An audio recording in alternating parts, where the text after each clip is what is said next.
Behind the Curtain actually is a show where we get to talk to entertainers, musicians, actresses, models, people in the fashion industry, bloggers, everybody in the African entertainment scene.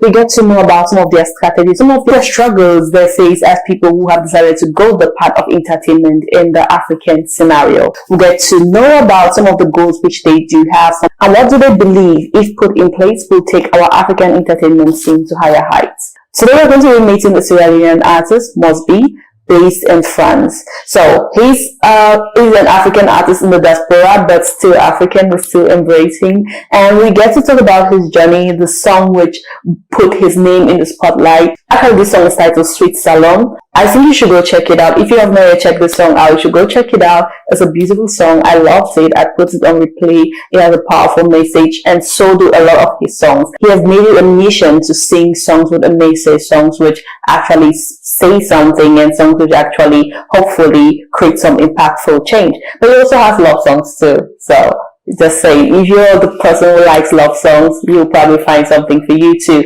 So we get to talk to him about his challenges. He has been in the industry for a really, really long time. Then he also reacts to some of the trending topics in the Sierra Leone entertainment scene. You know, over here on Chakara TV, we are in touch with the things happening in the Sierra Leone entertainment world. So we asked him about that, and he had his reaction. He shared his opinion. So let's begin with your name, Mos-B. Okay. Mos-B. Yeah. What does this stand for? Mos-B. Well, my name, my real names are Joseph Amos Bangura. So the Mos-B came from Amos. So I removed the A and I got a Mos and the B for Bangura. But again, if you listen to the word, it sounds like it must be. Right. Like I didn't think about it that way, but now you're saying, I'm like, yeah. Yeah, and it makes sense because I was listening to a lot of your songs. It's a lot of motivational content, a lot of motivational lyrics. So Yes. why did you decide to have lyrics so rich in motivation? Yeah, well, for me, that was something I needed, and also because coming from the country, I was born originally, where I wanted to motivate people, inspire people to do good, to think about positive things and look to the future, things like that. That's why I chose that. But I have other songs that talks about love, faith, but I think the motivational songs stand out more. Okay, yeah. So how long have you been doing music? You mean since I was born or now? Okay, so how long have you been doing music professionally? Professionally, okay. Well, 15 years professionally, but I started back home in Sierra Leone, and I was learning to play the guitar, and then I was able to make music on the guitar, and then I started writing songs. Yeah. So it was a song that I wrote that started my career. Okay, and which song is that? Sweet Salon? Yes, that's the one. That's the one. And that's a song that has been requested over and over any festival I go here in Europe. So, and a huge amount of audiences in different places. Yeah. Yeah, I have to tell you, I actually listened to that song on repeat. So I was listening to the song and I was like, I love this song, and I played it over and over again, and it's really awesome. So so I have other questions about your journey, but since we are talking about Sweet Salon, what was the inspiration behind the song? Yes, behind the song, it's really very bad inspiration, but I used the bad to turn it to good. It was about the war in the country, and then I was trying not to focus on that subject that much. My focus was trying to let's rebuild let's rebrand again, let's move forward. Let's forget about what has happened. We can never go back and change things. So we just have to rebrand again. So that was the motivation why I wrote that song. And then people just loved it. Everywhere I go, starting from the country there till it was discovered by a lot of festivals that wanted me to come to Europe. Yeah, even the Europeans, they don't understand that. Well, I can say they understand because Creole. You call it pidgin, maybe. Some people can hear some words and they can understand what we're talking about, But they love the song more than the people I wrote it for. Right. Right.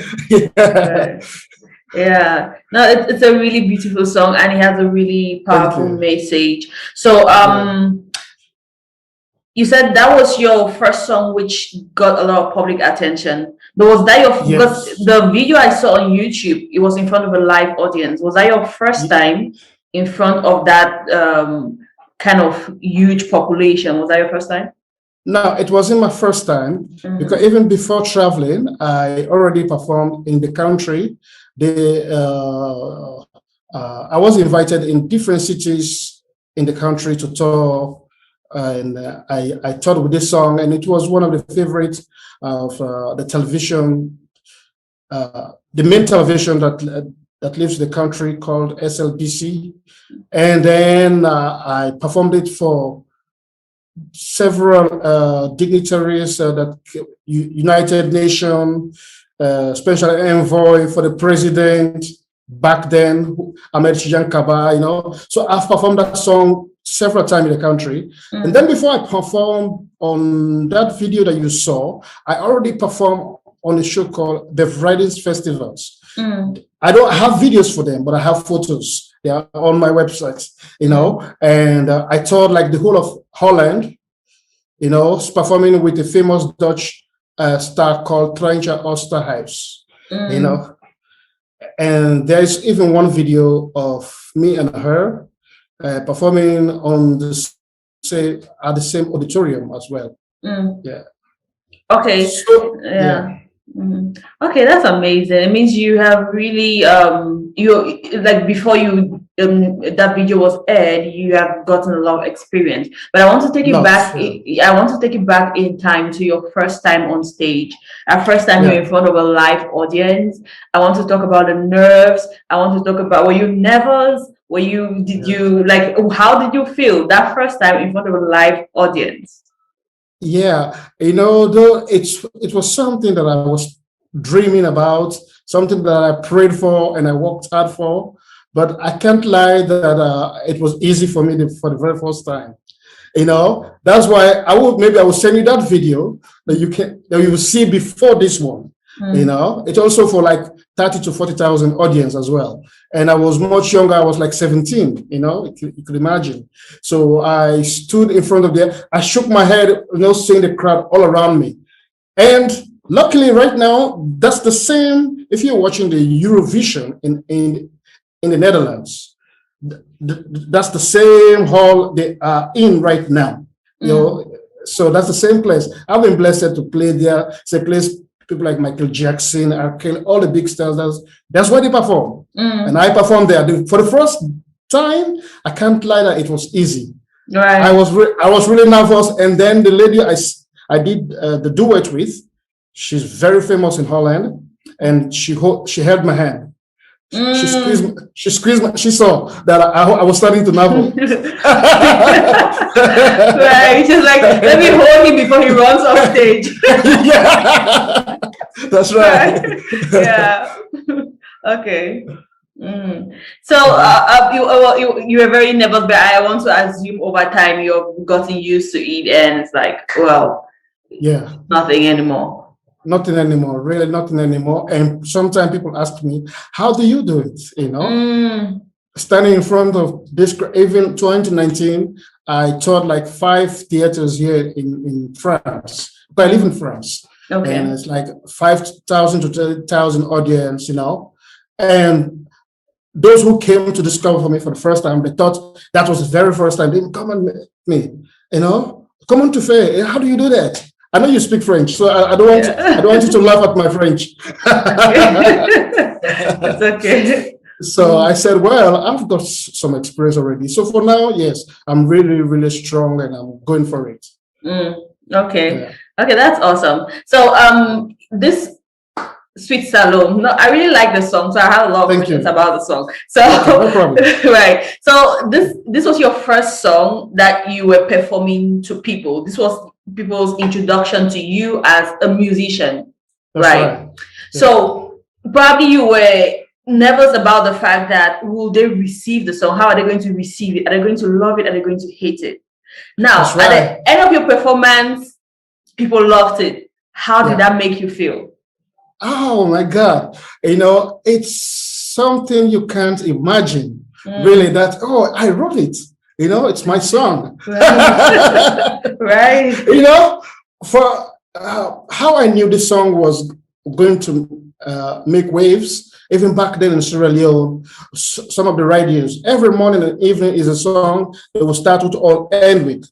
And even when the president, I was lucky to perform for him first in a conference called, in a hall called Bank Complex in Freetown, and where he received dignitaries from the United Nations, and I was asked to perform this song. Those days there were no social media. People, we didn't care about making videos. So I performed the song there, and everybody received it in a good spirit. And then the second time now, the president, he's a former president. He's a late president already, Ahmed Tijan Kaba. He invited me, especially in his residence. So that's when I knew this song. You can say I've hit gold or yeah. Right. So, but again, for foreigners who don't know what I'm talking about, who don't know everything, could vibrate, clap with me, and it's. Okay, I could say in Holland. That was great. But then even here in France, in Germany, in Belgium, anywhere I go, people will record Sweet Salome. They even told me for my third album, I need to remix it. Right. Yeah, and talking about that, because there's this question I have for you. I wanted to know which Sierra Leone artists you like to collaborate with. But before I ask that question, I just want to put it out there. It would be good if one of the names popping now in Sierra Leone, if you get them on the song and you could do like a remix and like get Sierra Leonean artists to sing. It would really be an awesome thing, That's right. That's right. That's right. But which Sierra Leonean artists do you like to collaborate with? Well, actually, when I went to the country in 2015, I met one of the godfather of Sierra Leone music. His name is Jimmy B. He's the one who opened our eyes. He's the one who started this whole movement. Understand? And then others, we were all inspired, and then we followed him. For me, he would be the first person. He told me, "Don't rush into collaborations." Right. He said, "Stand on your own." Stand on your own, let them come searching for you, But if I would love to collaborate on this song, I would like people like Stasi. I think I would like all the big names. Stasi, who wouldn't want Cardinero on a song? I would want him. Why not? Who again? K-Man. I don't know if you know him, but guess what? You know who is interested to do remix with me on the song? With that right now? It's a foreigner from the Philippines. Wow. Yeah. I said, hey, Sierra Leone, you're sleeping. You guys are sleeping. Right. Yeah. It's a foreigner. And this guy has like 1 million, 100 million, something million views on YouTube. Yeah. He had a song. He said the song is potential. I said, are you interested to remix it? Yeah, so I don't like how is that going to work? Like he will also be singing about Salome, like Yeah, but that's what we're figuring out, because I said, okay, it would be great because you must have bad experiences in your country. You can do it in your own country, in your own language. Sing for your country. I sing for my country. And then maybe at the end, we sing in English. We'll sing for the whole world. In the way, we'll find way how we can do it. Right. Yeah.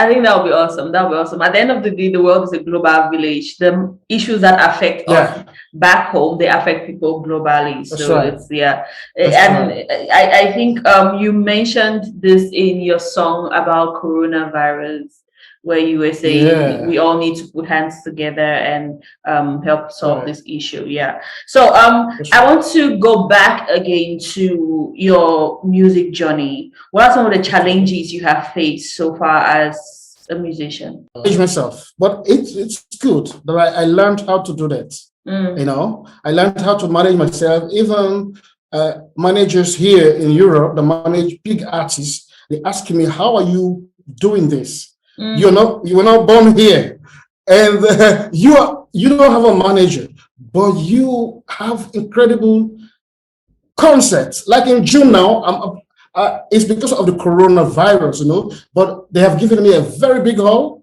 that takes like 500 people, but because of the restriction, they will only allow 120. You know, and these are purely Europeans. So managers are asking me. So those are the challenges before I was facing, because I know I would have done more, but maybe the manager would have destroyed me in a way again. So that's one of the challenges. And the other challenges is that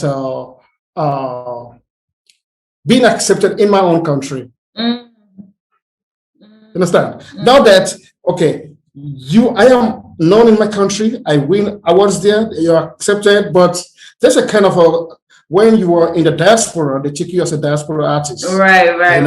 So they don't want to give you space to come back home, you know. So that's a challenge even right now, you know, that I'm facing, because I came here to learn, to better myself and go back home and share my knowledge and then bring the pride home. So, but this is another challenge, but I'm fighting it. That's a challenge. Right. Yeah, and I was going to ask you, because I know back home here in Cameroon, the diaspora artists also face the same challenge of people having this hesitating to accept them as Cameroonian, because they're like, you don't know our struggles. You're not in the same you're not on the same page like us, because you're out there and we are here. So the diaspora artists have this challenge. So I was going to ask you that, but you have already touched on that, like, being a diaspora artist, you have this challenge. But do you think would you ever come back home? Yes, I do.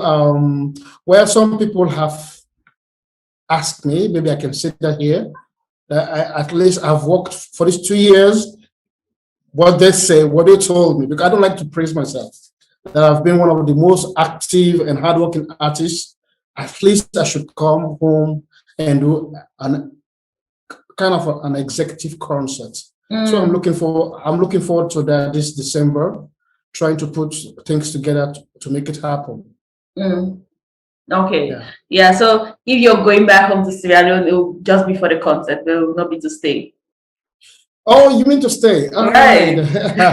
Well, that's a good question. I plan to stay home, because I believe that with all the connections I have gotten here in Europe, you know, the network, I believe if I stay back in Africa, I'll be able to use them more than I use them here. You know, and they'll be more interested in me than now that I'm here, you know, because even before the virus, there were 12 people that were supposed to come with me to come on that was in April last year, but it was all destroyed because. So I'm planning to come home, really. But for now, I have a family here. It's difficult to leave them. But I will surely come. I want to be like, Alpha, how you call him? No, sorry. This Senegalese artist. Akon? Yusufundu. But Akon, is he back home? Yeah, he's back home. He's back home. Yeah, and he's doing big things back there. Like he's about to construct Akon City and stuff. Yeah, that's right. Yeah, that's right. He's doing incredible, you know. Yeah, I think, I think it's very important for African artists to, or Africans in the diaspora to come back home. You know, like the whole thing, the Ghanaian president started the whole movement of trying to invite the diaspora to come back home. It's very important for Africans out there to be like, okay, I think I have made a name for myself and I've made some money and I can invest back home and make home better. So yeah. That's right. That's right. No, the best way to grow and the best way is to come back home, because and that's why I told you about when I started, when you asked me about the artists that I would love. I mentioned a name that maybe you might never have heard about or talked about, Jimmy B, you know. He was also out of Sierra Leone, but he came home. Because he came home, that's why we have Cardinero. That's why we have LAJ. That's why we have Cayman. All the artists, you know, they were inspired. You can ask them, they will tell you that. That's the truth. That's the gospel truth. Right. Yeah. Right. Yeah, that's awesome. That's really cool. Yeah. So I want to talk about your project so far. Which of your songs, because like I listen to a lot of your songs, and a lot of your songs have a very beautiful message. So I remember the song "A Journey of a Thousand Miles." Yeah, a thousand miles, which was also a beautiful song. So, but which of your songs are you most proud of when you listen to it and you're like, I did that and I'm very proud of it? Wow. that's a difficult question, really, but I don't want to go back to the same song, Sweet Salome, because I can be proud of that song, you know, because that song is the song that made me who I am, I can say. Even now and then, I have songs that because like this viral song you're talking about, Corona, I was like among one of the first in the world to come up with the idea to release a song on the virus, you know. And then it was picked up by the BBC. Aisha Sise, for former CNN, she called me, interviewed me live. You know, many here in France, a lot of medias. So it's hard to choose, but I think Journey of a Thousand Miles is beautiful. I have other songs that people haven't heard yet. It's because I haven't released them as single, but I think I'll go for Sweet Salome. Okay, that's my favorite too, so I'm not mad at that. I'll go for it. Yeah, okay, that's awesome. That's awesome. So now let's talk about your collaborations. So far, you talk about collaborating with foreign artists. Which collaboration are you most proud of, and which collaboration are you looking forward to? So it's actually a two-part question. Which one are you proud of, and which one are you looking forward to? Yeah. Well, presently, I can say I haven't done a collaboration that I'm really proud of. When you talk about collaboration, I mean recording-wise. But I've done collaboration with bigger artists, with bigger names, but this is in a live situation. You know, and for the live side, I'm proud of that. But in recording side, I haven't.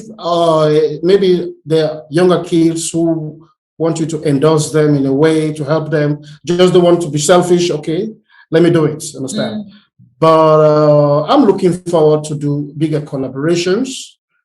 I'm really open for that now, and I'm looking for anyone out there in Africa. You know, it doesn't have to be Sierra Leone. You know, it have to be it can be anyone from any country. So, well, why not? Why not do a collaboration with a guy who won the Grammy? I think big. That's me. Right. I think big. I go for big. And unexpected, because your lyrics say this is somebody who thinks big. So I expected to do that. So but you spoke about collaborating with Cameroonians, and you mentioned the name Casey. So is that the only Cameroonian you have collaborated with, or have you done other collaboration with Cameroonians? Well, I didn't do any collaboration with her yet. She's just a great friend. Yes, I have a platform that because of the virus, I host artists, you know, and encourage them and promote their songs. So somebody introduced me to her, and since then we became good friends. Even I was trying to do a campaign for her to get money in a way for her to get operated. I even went live for her, did some writing for her, did lots. So I've also, but the plan is that I come to Cameroon because I really want to be live with the people that I collaborate with, I don't want to have that distance. So I've worked also with another Cameroonian guy. Forgot, he's also radio. He does hip hop. Linux, MC Linux. MC Linux, okay.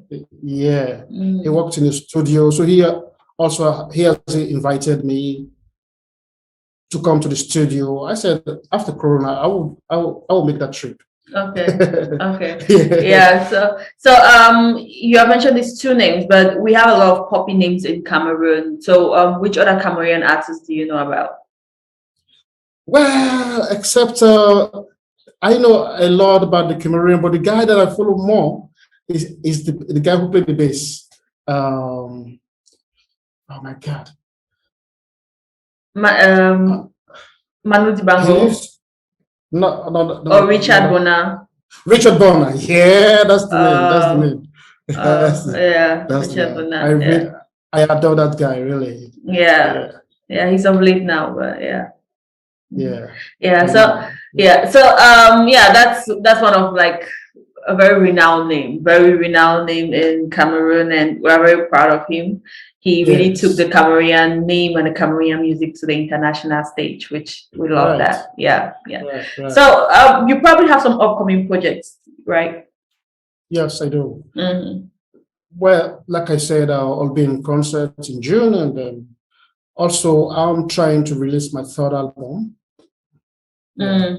Hopefully by next year, by April, I might try to release that. So those are the projects I'm working on presently. Okay. And also, concert and album. So before we gradually round up with the interview, I want to ask you this. Carl De Niro was recently appointed the ambassador of entertainment and I think it's investment in Sierra Leone. And we feel it's a good thing. I think it's a good thing, but what do you think? I congratulated him, so I think it's a great move. It's the best way for entertainment in the country to move forward. We just pray for him that he'll be surrounded with good people, and he will use this great opportunity he has been given wisely. Because people who are given a duty, sometimes they want to do the good, but the people around them might try to, confuse them. So that's I know Cardinary is a guy that thinks big, very big, So it's a great thing, really. We are all celebrating him, and when we thank God and we pray for that he succeed in this mission. Because it will benefit people like us, and that he will bring us home, because they have to encourage us in the diaspora. They have to ask us, Mos-B, come home. That will feel special, Then I know I have a place, and I'm not the only diaspora artist from Sierra Leone. There are many of us spread far and wide. They have to reach to us, and let us feel that we belong. Okay. Because we may have also a lot of contributions that we can help. That we can help. We have made one or two connections here and there that might contribute because there's in our country, I don't know if it's the same way you say it. They say one finger, go able for take stone. But 5 fingers go able for grab a stone. So everything helps, but it's a great move that the country did, and we applaud them for that. Okay. Awesome. That's really cool. So I want you to give me a list of your top 5 Sierra Leonean artists. Okay. All right. Some people won't call, but I think I will. Okay. Well, I always have great stars in Sierra Leone that I've admired. I'll call a name here that you might not know: Steady Bongo. Okay. Steady Bongo is the Sierra Leonean musician that plays live. And these are the people that also have inspired me, and he also is kind of a godfather for Australian music. Steady Bongo, you have the Cabas brothers, they are not living anymore. And then I admire Carnero, Stasi, and the last but not the least,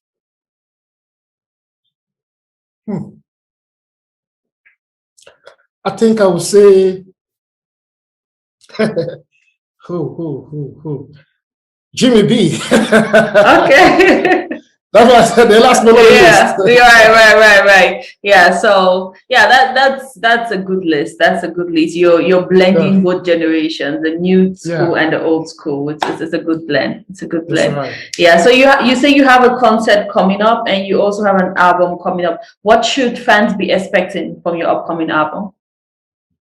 Well, they should be expecting great music, greatly produced, and then also they should be expecting kind of a mixture, I want to blind more of like the African sounds, so I want my people home to feel belong to what I'm doing. I've been doing it lately, but I want to adapt that more, but I will blend it with the pop and then the African sounds.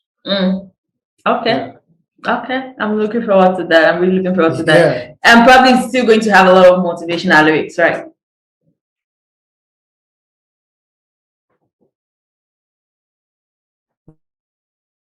Yeah. I think what happened lately, I commented on the fan page of R. Kelly because he's one of my idols that I admire vocally, So there was a post, then I commented, a lot of people loved what I said, like over 11,000 people, and then even the admin himself commented on the post. But because of that, some radio people went to shout about me. So they found two songs that they love, 1,000 Miles, and I have another song titled What the World Need Is Love, which I released in. So the 1,000 Miles was taken by a radio that played the song of R. Kelly. It's kind of a gospel inspirational radio. They are playing it right now. And then there's a famous DJ that does R&B, blah, blah, blah. He loves What the World Needs Is Love. So they all said, you have great content. You have what you say on your songs. We really love, your lyrics. So I think I will continue with the motivational. Okay. Awesome. Yeah, it's good. I think we need more motivational songs, Yeah. So but I want to see, I want to know, what is one of your biggest goals? I know you talked about, since you talk big and you are looking forward to big things, you talked about working with Burna Boy. So so that's a really big one, and it would really be awesome if you do so. But and Stone Boy, all the boys. Joe Boy. Boy, Stone Boy. Okay. Yeah. Well. What I'm looking forward to is that a question? Yes. What are you looking forward to? Yeah. Well. Because I've just getting started, I really want to go higher. I want my name to be established internationally. Internationally, and I want to win some of the finest awards. But beside awards, I want to make hits, songs that would touch the world, songs like Jerusalem that everybody would dance to. That the whole world would go crazy for. Right. I think that's my one goal, and I just need to be rediscovered by the right people to make it happen. Right. Yeah, that's really awesome. That's really awesome. And before we go, is there any message you would like to send out to your fans? Yes. Well, first of all, I want to thank Sakura TV for all guys that are, you're doing a great job. I've been following you for a very long time. You don't know. Every video I'm watching, every interview. Yes. And to all the fans out there, I want to say, I love you all. And to all those who are coming to know me for the first time, once you get to know me, you will stay with me, because my own life is about empowering others, understand? And that's what I want to use in music. I don't want to use music to cause confusion. I want to make music to bring peace. I can talk about love, I can talk about a girl, but I have my own way. So please follow me and stay with me and understand me and accept me for who I am. I love you, and I hope to see you in your country, wherever you're watching from. Okay, awesome. Awesome. Yeah, so yeah, it was really nice talking to you. But also, if people want to support you and follow you and know more about your journey, when should they check you out? When should they reach out? Yeah, I'm available on all social media like Facebook. They could just type Mos-B. Forget about the jab, the MOS with the -B. They will find my fan page. And then I'm also on Instagram as Mos-B the singer. But I think if they just put Mos-B official, yes, they'll find me there. Yeah. The simplest thing is my website, www.mosb.com. So all my social links are also there. Okay, so yeah, so we'll be putting the link to your website in the description below, so people could go check that out. Yeah. Great. So thank you very much for being with us. It has been awesome talking to you, and keep doing what you do. We need more of you, and we need more music like yours in the world. Yeah, thank you so much, for you have given me more courage to write more. Thank you so much. Okay, thanks for watching that video. Hope it inspired you to want to commit to Chakara TV. You want more content from us?